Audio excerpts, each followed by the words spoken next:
So today's, those who are keeping careful track of our trajectory and our journey, today should stand out as something of an anomaly in terms of our topic, where we're organizing our subject matter. How we're organizing. In this case, it's individual, for Tom Regan, individual animals who are sophisticated enough to be described and understood as subjects of their own lives. That implies a certain level of self-awareness. Where is everybody today? You really get aggravated, you know. I mean, anyway. But you're not the ones to be aggravated at. Hopefully they're just running late. But today's really a pretty important day. It's an anomaly in the sense that this is an environmental ethics course, and our principal focus of concern, our principal focus of ethical inquiry all term has been ecological wholes, right? Including genetic lineages, ecosystems, beautiful places, alpine valleys like Hetch Hetchy or Mineral King. Genetic lineages, of course, endangered species would bloom very large there. And these are the sorts of entities, non-human natural entities, that environmental ethicists per se, that's their specialty, right? Animal rights is different. That would be the specialty of an animal welfare ethicist. And it's a very, very different subject of moral philosophy, right? So just keeping that in mind, this is an anomalous class, and that's, because this is an environmental ethics class, and if you really wanted to study animal rights, or the proper term is animal welfare ethics. And there's a reason for that. There's a reason why we insist that's the proper term, because animal rights, labeling this area of discussion, the moral status, what is the moral status, moral and or aesthetic status of individual animals, labeling it an inquiry into rights by calling it animal rights is already kind of prejudges, already kind of sends the discussion in the general direction of a deontology, of a Kantian sort of analysis. So people who study this area of philosophy prefer calling their area of study animal welfare ethics, because that's a broader umbrella term that could include an animal rights inquiry, but could also include all kinds of neo-Humean and not, inquiries that are not rooted in this rights tradition, which is a deontological tradition, which Tom Regan happens to be, right? So you guys did read something that is representative of an animal rights inquiry in philosophy, right? But it falls under the general umbrella of animal welfare ethics. And you'll recall my natural resource values chart, and the bottom right corner I identify as the axiological orientation of the animal welfare ethicist by and large. And we encounter normative theories that are less changed from the top right anthro-individualist quadrant, less changed than they are over here and over here, right? Over here they all start, the deontologist up here who defends the rights or the moral status of an ecological whole is making an argument much more exotic, and his version of deontology and Kantianism is much more exotic than, for example, Tom Regan's. It's a shorter move, right? It's a shorter journey to go from a deontological defense of human rights to a deontological defense of animal rights. Especially if you're talking about the rights of sentient, self-aware, sophisticated animals. Basically mammals and birds, okay? When you think about which animals exactly is Tom Regan talking about, he's talking about all mammals and all birds. And maybe some reptiles too, depending on how sophisticated they are and whether they can, it's a rough estimate, right? I mean, it's not a precise term. What is an animal who is the subject of her own life? The idea basically being that, those animals that have enough cognitive, intellectual, and emotional sophistication to think of themselves as actors in their own drama, right? Not only do they have pains and pleasures and interests like fish do, right? Remember, I think Tom Regan would cast fish out of the circle of rights holders, right? Because they're not self-aware enough. But anyway, just having awareness, perception, following things around, seeking out habitats, that's not enough, as far as I can tell for Tom Regan. What's required is the idea that this is you doing all of this, right? And it seems as though all mammals and most birds, certainly there's a great deal of variety in the bird kingdom too. You got real dumb birds like seagulls all the way up to genius birds like ravens and crows and parrots and stuff. So anyway, so maybe he would differentiate between different types, but that's kind of what we're talking about when we talk about subjects of life.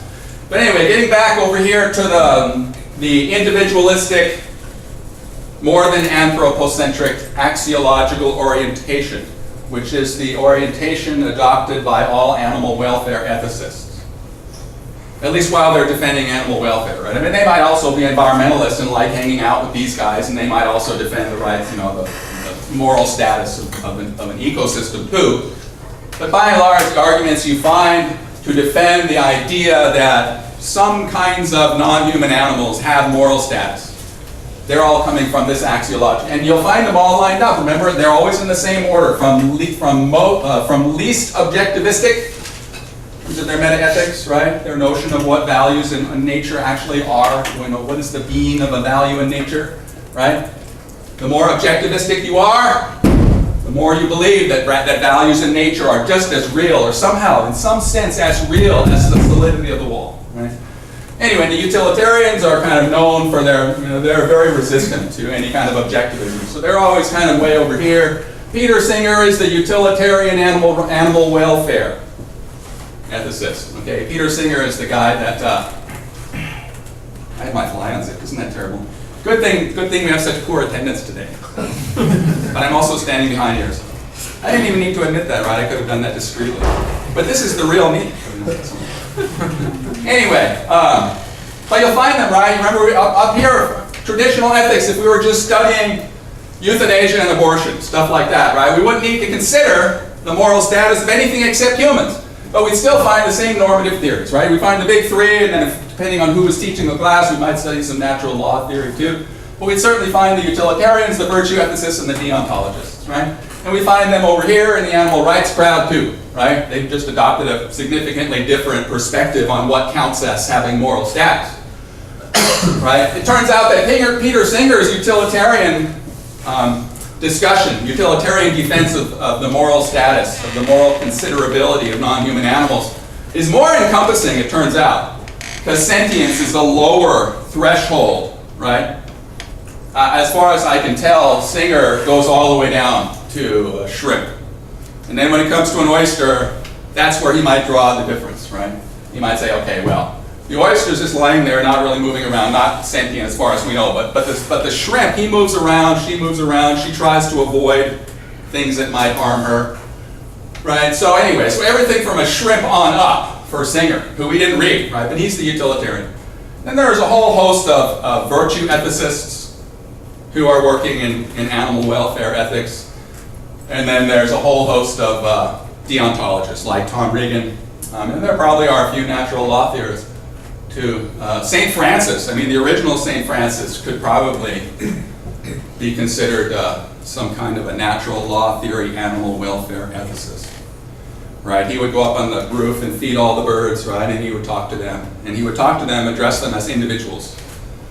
You know, they all had a distinct personality. Even a worm, right, for St. Francis had his own personality. So that might be a historical example, a good example of an animal welfare ethicist who relies on natural law arguments. But those, of course, are pre-Enlightenment arguments, and we're not so much interested in those kinds of arguments. In any event, today, in another sense, though, aside from the subject matter, that this is animal welfare ethics, which is a very different subject, and the concerns that the animal welfare ethicist brings to bear are often in direct conflict with the concerns that an ecocentrist brings to bear. You guys get this, right? Practically speaking, culturally, politically speaking, if there are adversaries, if you can see adversarial type dynamics going on in that axiology chart, there are really three kinds of adversaries. There are the ecocentrists, right, who are primarily more than anthropocentrists. They're primarily holistic more than anthropocentrists, right? And then you've got the familiar mainstream, right, the anthropocentric, where all the heavyweights are, right? That gives us the whole, you know, human is great, humanity number one, all that, right? That gives us the mainstream environmental ethic, mainstream natural resource ethic, which is very much extractive and consumptive, right? And treats everything except humanity as property, right? So you've got that camp. We can call that group number one, right? And then the radical environmentalists are group number two, perhaps, or anyway. But the other group is the animal rights group, all right? And so really, although there are 4 axiological orientations, for practical purposes, there are really only 3 that matter. You guys get that? The holistic anthropocentric is just part of the whole mainstream anthropocentric, right? I mean, clearly there's a different emphasis when you identify as a holist, especially if you start including future generations, people on the other side of the planet. As a resource manager, right, your emphasis in your decision making is probably going to be quite different if you're a holist. But nevertheless, anyway, you see where I'm getting it. But don't forget, some radical environmentalists, some of those who advocate radical environmentalist policies are holistic anthropocentrists and not. But today, anyway, today is our opportunity to study in greater detail this deontological argument, all right?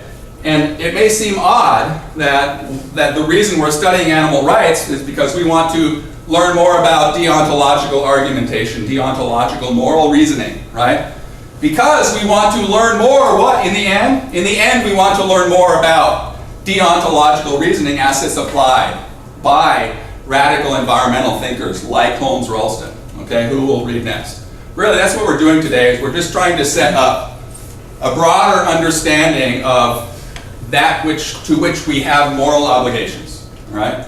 But we're starting in an easier place by talking about animal rights, okay? Rather than trying to talk all of a sudden about the rights of Earth's climate systems, right? Or the rights of a biotic community, which is a much more exotic kind of argument, all right?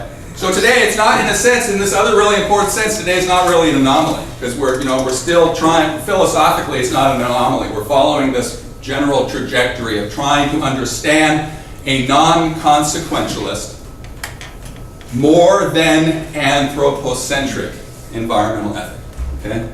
And right now, it's not even an environmental ethic. Today, we're just trying to understand a non-consequentialist, more than anthropocentric defense of the rights of an individual animal, okay, of the rights of all individual animals.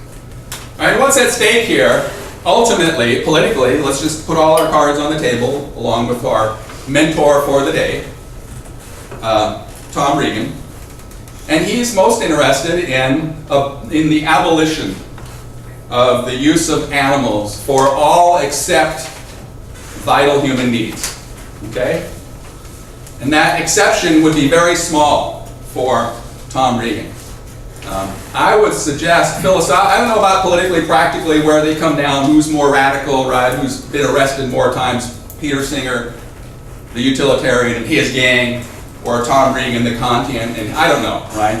But arguably, I mean, it seems evident that perhaps the rights argument is stronger and more radical, more fundamental than the utilitarian argument. In any event, we could also start, we should start with a reminder of where and that's some follow-up stuff from Sierra Club versus Morton that maybe I should go over too. Maybe I shouldn't because I'm already into this. But, where are we now? We're there.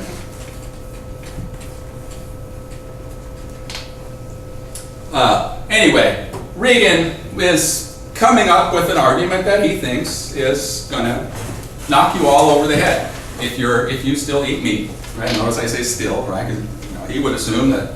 And let me back up though. I happen to be a vegetarian. I'm not a vegan. I am a vegetarian. I've been a vegetarian for not that long compared to how long I've been alive. Only a couple of years I've been a vegetarian. And I've converted to vegetarianism primarily for ethical reasons, as one would hope one's moral philosophy professor, if he's going to do that for some reason, he's going to think about it, ethically. And I did, and I have. And so I accept a lot of his argumentation.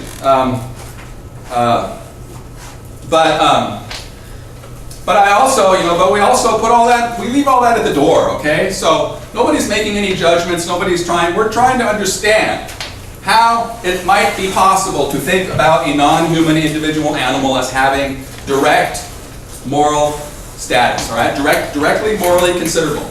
Not the way Kant would, right? Kant is very sensitive. Kant, if you're a Kantian, and you follow your Kant's teachings, and you're going to be very gentle to animals. There's no question, right? But you're going to be gentle to animals only because being mean to animals reflects poorly on your own character, on your humanity, your character and your humanity. You're discarding your own humanity when you act abusively to a non-human animal. And that may be a very strong reason, right? That may be all the reason you need to abolish factory farming, for example, and to abolish. But that's not what animal rights thinkers are arguing, okay?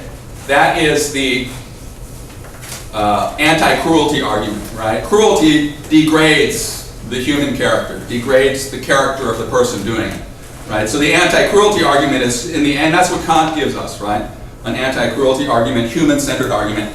Animal rights thinkers are making a much more fundamental and stronger argument that individual animals, not necessarily by nature have rights, but here's the key move. It's impossible for us to think about them. Remember that chart of the noumenal sphere? Okay? In the realm of ideas, it's not possible to think of moral status until we throw the bar low enough where it includes all beings that are self-aware. Okay? That's what Regan is saying. Okay? He's saying that we have an obligation to treat all self-aware animals as though they have, with respect. Okay? And that means we aren't allowed to eat them unless we're literally starving, and unless there's a vital human need at stake.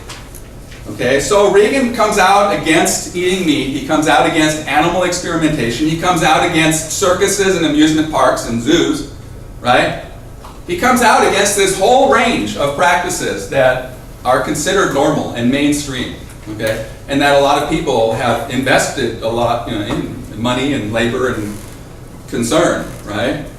So he is making a very radical proposal. There's no question. He wants us to live very different lives based on this revolution in our understanding of the moral universe. Okay? The moral universe includes agents in it, not necessarily moral agents, but moral patients. Okay? Things that have moral status other than human beings. All right? And so again, the rationalist Kantian refrain is, if you want to consider yourself a rational person, the only way to organize your thinking about animals who are subjects of their own lives is to think of them as being ends in themselves. Okay?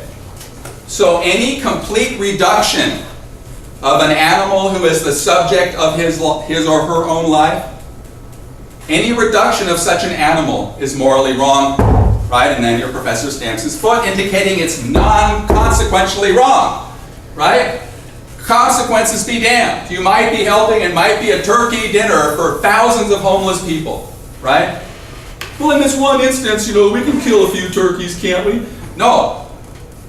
It's a bird head, check it real quick. You can have salmon, Regan might say, right? You can't have turkeys because turkeys are subjects of their lives, and so it doesn't matter how many people you're helping. Okay? All right, but anyway, let's back up a little bit now and just try to think of more common reasons that are commonly cited. More commonly and then ultimately less commonly cited. Let's back up even more, though. All right? So here are, so I already went over this, right? We have our utilitarian animal welfare ethicists. We have our virtue ethicists, or animal welfare ethicists. We have our deontologists. And notice they're always in this order, too, right? Utilitarian, least objectivistic. Virtue ethics, a little bit of objectivism in there about how to define excellence, actually quite a bit. And then of course, the deontologists, they're just pretty hardcore, right? A lot of moral fiber. And then these guys have the more, the hardcore, most hardcore view of all about the nature of values, right? These are the most objectivistic. Anyway, so that's why they're always in this order. And so far, we've actually encountered, after today now, we have two examples of deontological reasoning. We have Schweitzer and we have Tom Regan now, okay? Unfortunately, we don't have time to read any of these other kind of schools of animal welfare ethics. But those of you who are interested, Rosalind Ershouse gives the most sustained and articulate defense probably of a virtue ethics, animal welfare ethics. All right, so just kind of getting a little bit of a clue from maybe perhaps from our scientist friends. And our scientist friends have been studying this phenomenon of consciousness for a while now. And it turns out that a lot of different kinds of creatures have consciousness. And so I guess, one thing we might learn from advances in understanding of consciousness is perhaps that if we base our understanding of one another's morals, our obligations to each other, partly at least, on the fact that we have that we each have that we have consciousness, right?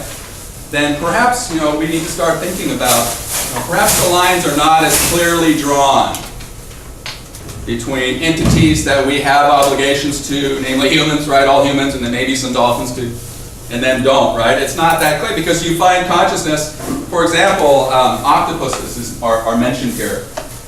And I believe octopuses are mollusks, aren't they? Or they're some kind of very, very basic life form, right? And yet, research has shown that it may be, in fact, that each of their arms has a different consciousness.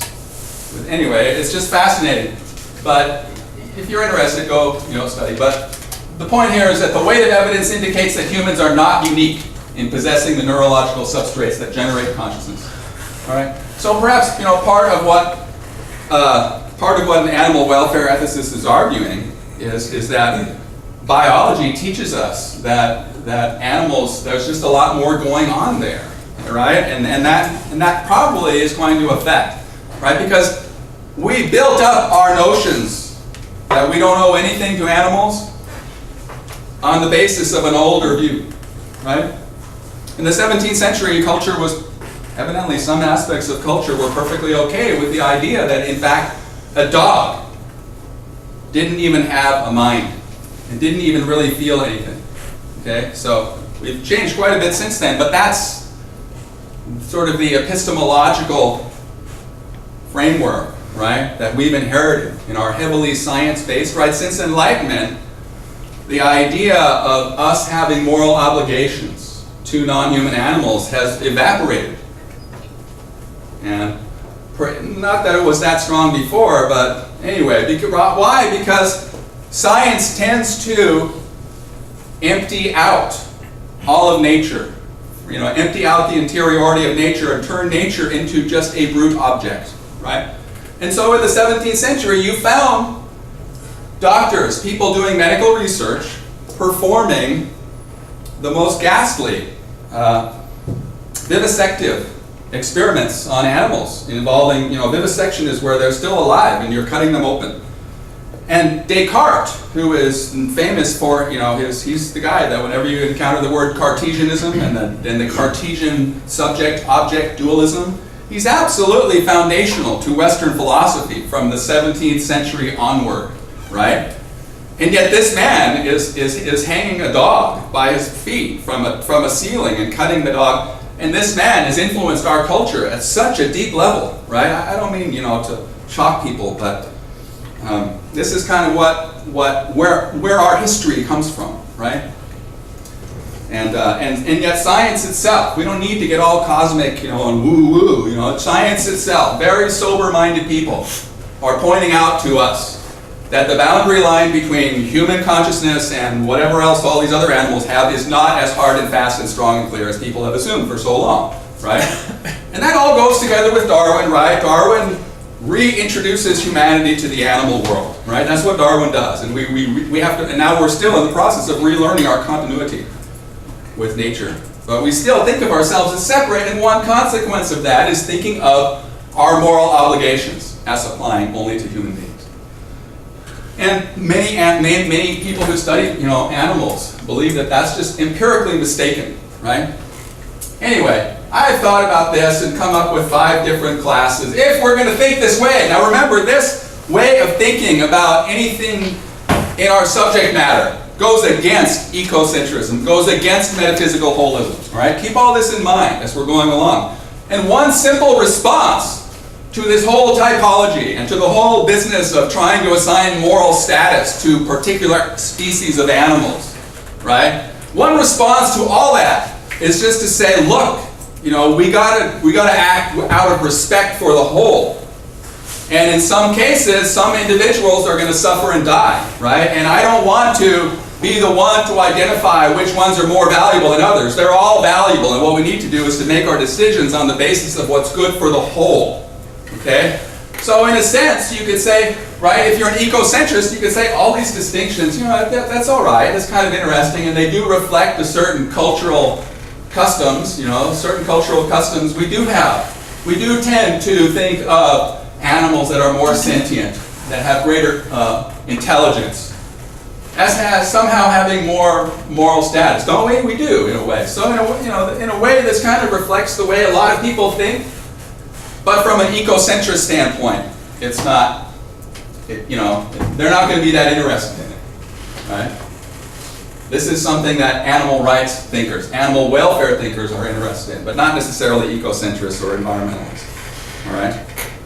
But anyway, as I pointed out already, Peter Singer, because his dividing line between that which has moral status and that which does not have moral status is sentience, right? So if the fish is wriggling, trying to get off the hook, then to Singer that's enough. That's clear evidence that the fish is sentient. The fish therefore has moral status. Okay. So for Singer, everything from class 2 on down, okay, has moral status, and we are obligated to treat with respect. Okay? As good utilitarians. For Regan, it would be from class 3 all the way down. And not for utilitarian reasons, which are consequential reasons, right? But for Kantian reasons, non-consequential reasons. All right?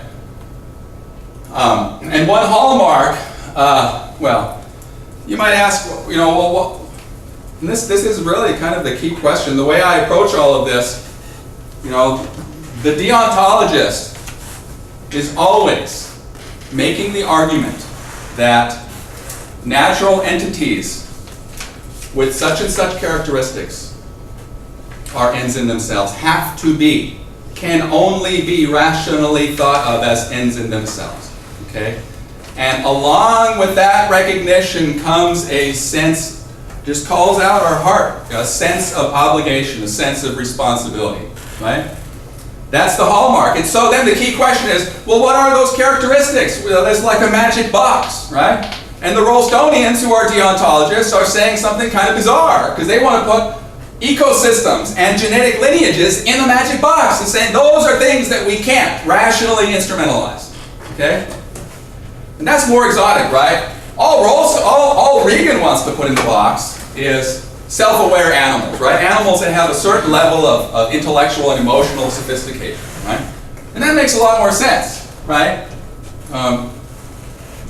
Doesn't it? I mean, that's a lot less exotic than what... So anyway, so the key question for all of these deontological arguments is, well, how do they do that, I mean, how do they decide what it is? What characteristics qualify an entity as being unreducible, absent penalty of moral wrong, right? That's what they're all saying. For Schweitzer, it's life, right? Anything alive. If you reduce anything alive, then you are violating the obligations that you have to understand as a rational person, okay? Now Schweitzer recognized, and then of course, then you start having to come up with all kinds of exceptions, right?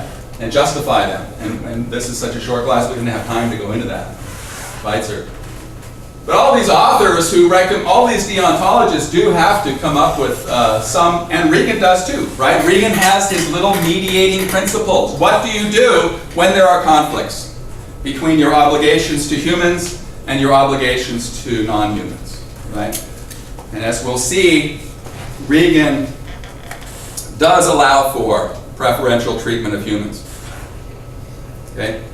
But, so anyway, and here are examples of our deontological, right? And what is in the magic box? What's plugged into the magic box is different in each case. And you have to go and read these authors to understand exactly how, why. I mean, we've read Regan, so today we want to try to understand, right? Why does a rational person have duties to respect every other person and every other subject of a life as ends in themselves? All right? And it has to do with universalizability. Golly, I always feel like this section of the course is incomplete, maybe because I'm just not ready to explain it as simply as it should be explained. But I've gotten better at it. Anyway, I like to just lay all these different kinds of views side by side and recognize their common points. I think there's something instructive just in that, in doing that. All right. This is the top of this page of notes.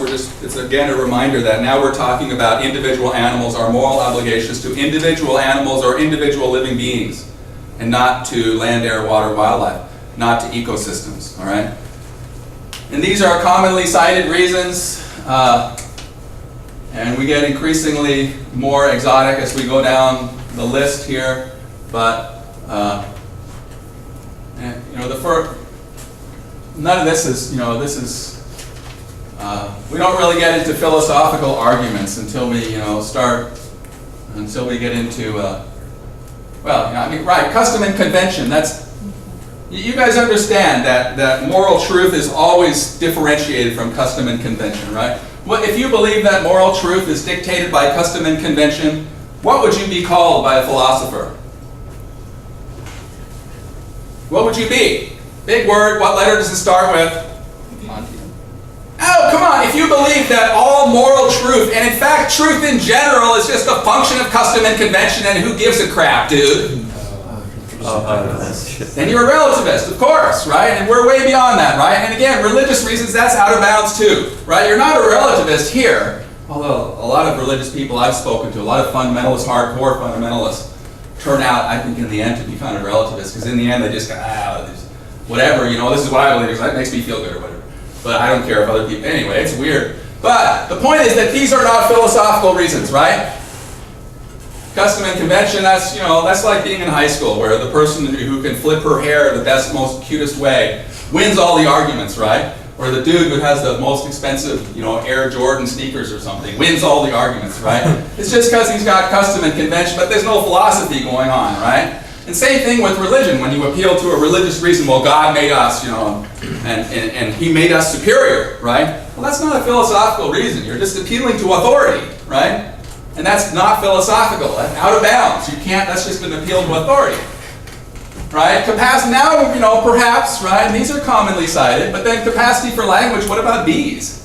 Hive of bees. Bees can learn both distance and direction of a source of food from one of their colleagues, right? The bee will do this dance, right? So anyway, bees have very complex communication. So, okay, if that's your category, if that's your criterion, then that means you're going to extend moral considerability all the way out to bees, let alone everything in between, right? All animals have something like, they have communication, so capacity for higher thought. Anyway, the farther down we go, obviously the more inclusive we are, right? This would be Peter Singer, and then finally Schweitzer. It's funny how we go from a one deontological argument to then anyway, it just turns out that, that's... I have a question for you. Yes, please, Sonia. Okay, so under the list of reasons, weren't many of those used in the argument against giving blacks' rights